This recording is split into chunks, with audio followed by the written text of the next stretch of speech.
Infertility. இதுவும் ஒரு கசப்பான உண்மைங்க. தயவு செஞ்சு என்னை மன்னிச்சிருங்க.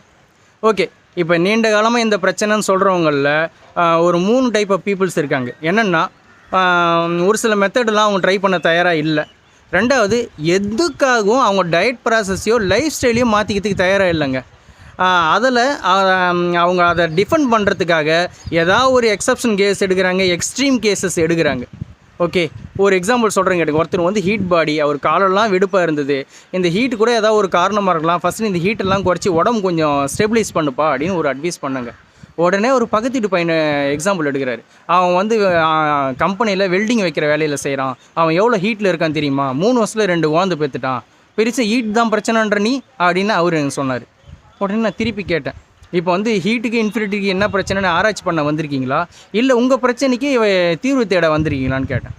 ஓகேங்களா? இதுதாங்க எக்ஸ்ட்ரீம் கண்டிஷன் எடுத்து